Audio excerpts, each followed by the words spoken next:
I-check ko muna yung dito sa ano mga new guys. Katatapos ko lang kuha ng harbisan to ng kopra. Ito guys. Pwede na naman to sa April o kaya Mayo. Pambili ng bigas tsaka ulam. Ayan guys. Guys. Yan. Ito pa guys. Ano mga guys.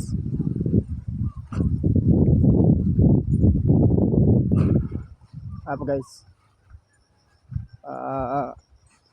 Kasi kailangan ko ng pangulam at saka pangbigas para hindi ako maubusan. Ayan guys. So guys, ibutin natin guys, i-video natin guys para pakita ko sa inyo guys. Ito ko kumuha ng pambigas sa pangulam kasi yung ano ko guys, yung Gcash ko guys, hindi pa naayos. Wala kasi signal dito guys eh. Kailangan ko pang magpunta, ayusin yung ID ng Gcash ko guys.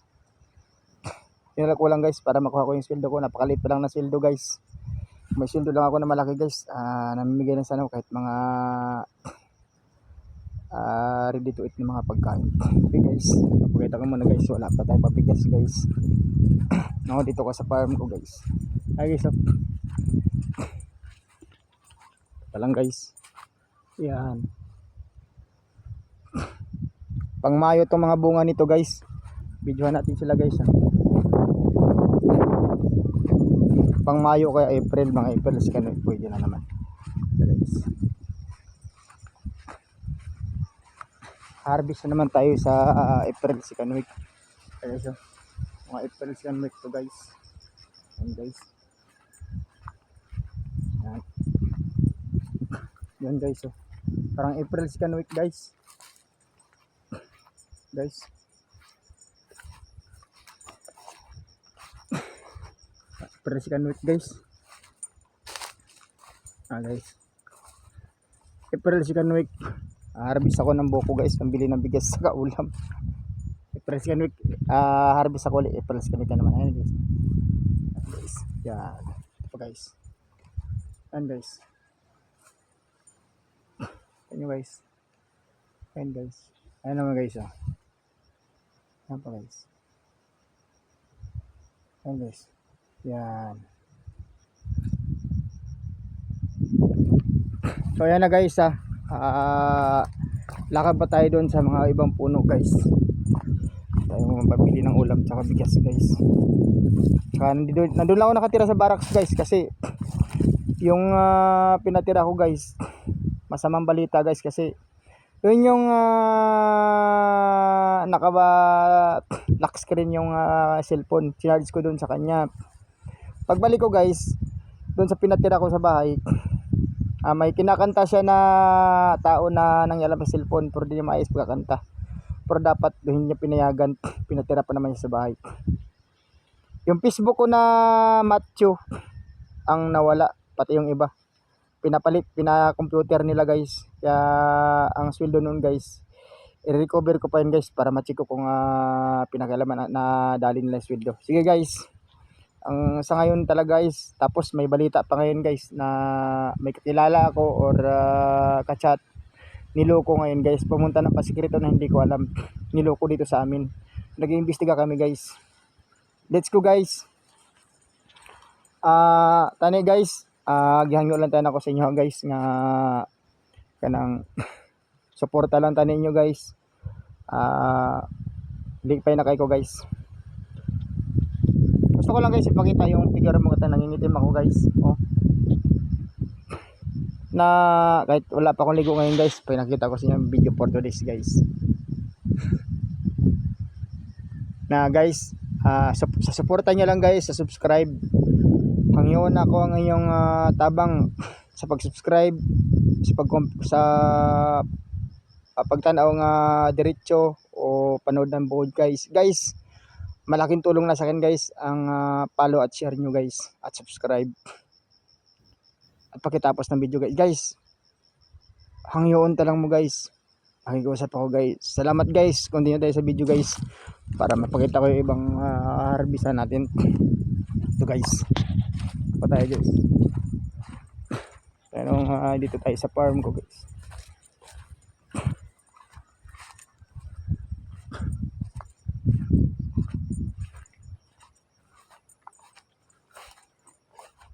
Ito yung area ng ididil ko guys. Napakaraming puno guys. Pero ayan oh. Mga prutas pa guys. So dami guys.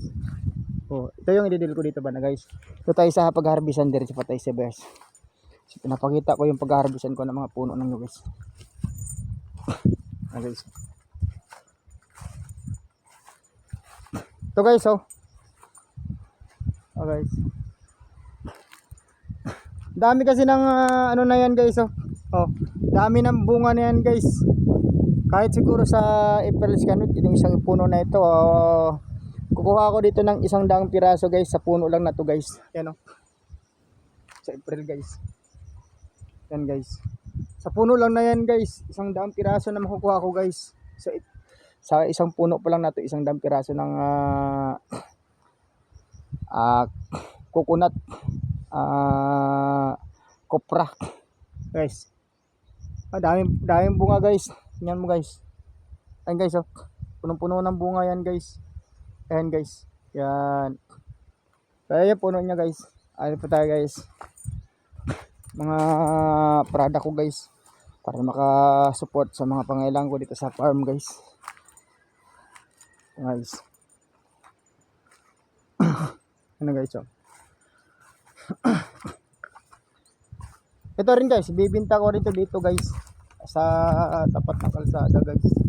Ito yung guys ang tanim niya, may kasoy, may nangka, may pinya. Yan guys. Yan. Ayan na guys. Ayan guys. Guys, may pinya. Yan. Ayan din guys. Yung bunga niya maliliit na yan guys. Na-harvest na rin yan sa ano guys. Na-harvest na rin sa ano yun guys. Sa April ganun yan guys. Yan, ang puno niya guys. So guys, ito tayo sa kalsada guys. Lakad tayo guys. Tayo guys. Guys, nag-iimbestiga kami ngayon guys dahil may niluluko na babae dito guys. So hindi namin nalalaman guys kung nanigurado kami kung sino yung bumiktima sa babae guys. Hindi, ang mangyari yan, iimbestigahan din yung babae kung anong nangyari sa kanya. Naawa din kami guys dahil baka kasi ang motibo ng mga taong nangloko kasi mayroon talagang mga tao ngayon na hindi lang sila walang disiplina, mga scammer talaga sila guys. So, nag-iimbestiga kami guys kung nasaan yung babaeng niloko nila guys. Grabe. Kawawa naman guys. Dapat sa mga scammer at saka mga luloko na guys, bibitayin na lang talaga guys eh. Tara guys. Kasi mag-antay ako ng informa ngayon sa nag-imbestiga guys. Kasi may hulihin kaming scammer guys. May babae silang niloko guys. Kinuha niya yata ng cellphone yung babae guys. Namin alam kung anong ginawa sa babae. Kinuha ng cellphone, pera. Tapos hindi namin alam kung saan dinala. Nag-iimbestiga ngayon yung mga tropa guys.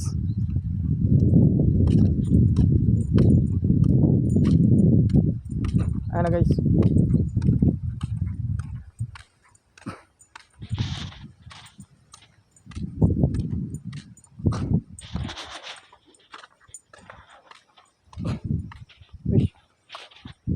Alaga ko guys, oh, nandito guys. Tawid, nakahalat ayan. Ayan ang alaga ko guys, oh. Ayan oh. Karating sila. Ayan guys. Kita nyo guys. Ayan guys, oh. Ayan oh. Ayan oh. Ayan na guys. Karating ko, alaga ko guys. Tara guys.